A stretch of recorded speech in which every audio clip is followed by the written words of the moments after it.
नमस्कार दोस्तों।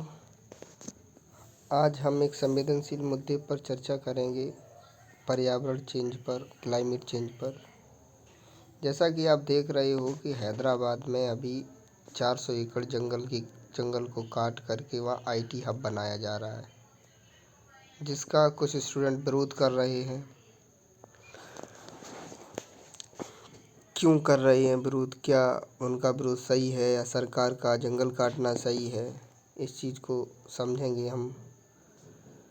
तो विकास करने के लिए हमें इंफ्रास्ट्रक्चर डेवलप करना पड़ेगा, लेकिन जंगल को काटना ही आवश्यक नहीं है, क्योंकि पृथ्वी पर ऐसी या भारत में ऐसी भी लोकेशंस देखी जा सकती हैं जहाँ पर पेड़ पौधे नहीं हैं या कम हैं। उस जगह को आप चिन्हित करके, अधिग्रहण करके आप वहाँ इंफ्रास्ट्रक्चर डेवलप कर सकते हैं, आईटी हब बना सकते हैं।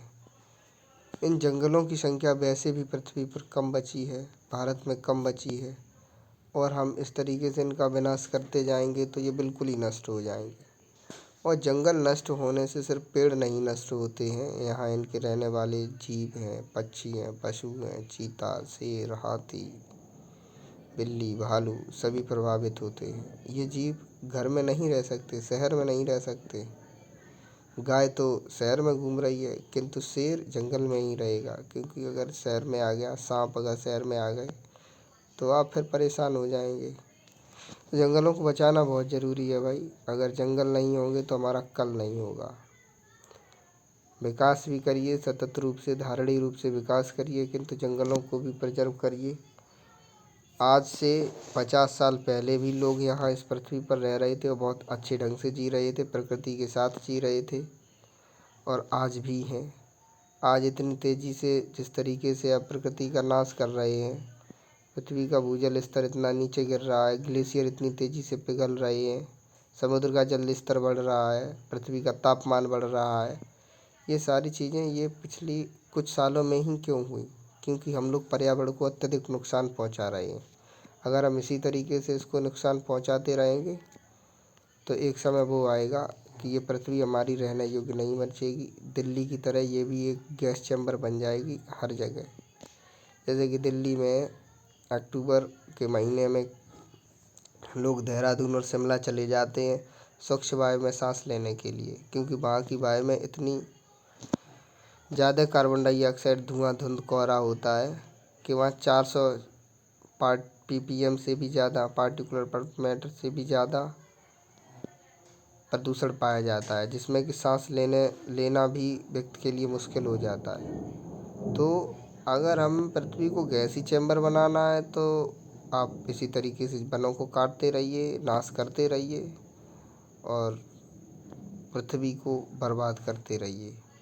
पृथ्वी को बचाने, पृथ्वी का संरक्षण, जंगलों का संरक्षण के साथ साथ भी आप विकास कर सकते हैं। जैसे कि आपने देखा दुबई में इतनी बड़ी बिल्डिंग है, इतना बड़ा इंफ्रास्ट्रक्चर खड़ा किया हुआ है, लेकिन उन्होंने ऐसी जगह को चिन्हित किया जहाँ पे जंगल, वन संपदा या पर्यावरण को कम से कम नुकसान पहुँचे। तो कर सकते हैं, विकास करिए, किंतु पर्यावरण को नुकसान पहुँचा कर ही विकास किया जा सकता है, ये तो बात गलत है। कोशिश करिए कि कम से कम पर्यावरण को नुकसान पहुँचे, क्योंकि अगर पर्यावरण है तो हमारा कल है, अन्यथा की स्थिति में हम नहीं रह सकते।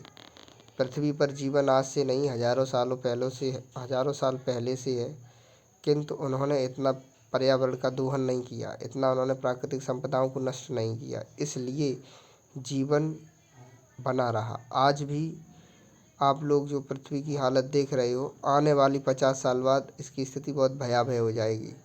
जिस तरीके से कोरोना काल में आदमी एक एक सिलेंडर के लिए लड़ रहा था, उसी तरीके से ऑक्सीजन या शुद्ध पर्यावरण, ये देखो, ये दिख रही है ना आपको, ये घर, ऐसी लोकेशन के लिए लड़ेगा आदमी। जैसे अभी ऑक्सीजन के लिए लड़ रहा था कोरोना में, ऑक्सीजन सिलेंडर के लिए, फिर ऐसी लोकेशन, इस लोकेशन के लिए लड़ेगा, यहाँ रहने के लिए मरेगा आदमी।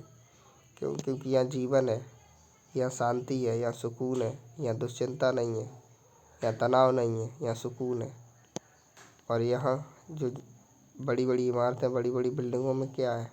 बड़े बड़े इंफ्रास्ट्रक्चर, बड़े बड़े सिस्टम में क्या है, दुश्चिंता, तनाव, अस्थमा, बीमारी। तो भाई आपको ये चिन्हित करना है कि आपको जीवन कैसे जीना है। मैं ये नहीं कहता कि विकास मत करिए, विकास करिए, किंतु पर्यावरण को कम से कम नुकसान पहुंचाए, क्योंकि अगर पर्यावरण है तो कल है, नहीं तो भाई बहुत दिक्कत हो जाएगी। देख रहे हो 50 साल में क्या हुआ, पृथ्वी का टेम्परेचर बढ़ रहा है, ग्लेशियर पिघल रहे हैं, समुद्र का जल स्तर बढ़ रहा है, किनारे के शहर डूब रहे हैं, अकारण वर्षा हो रही है, अकारण सर्दी पड़ रही है। तो ये सारी चीज़ पर्यावरण को नुकसान पहुंचाने के कारण ही हो रहे हैं। तो कोशिश करें कि हम एकजुट होकर पर्यावरण संरक्षण में आगे कदम उठाएं और जीवन में सात्विक जीवन जिएं, पर्यावरण की गोद में रह के जीवन जिएं, सबसे ज़रूरी है। धन्यवाद।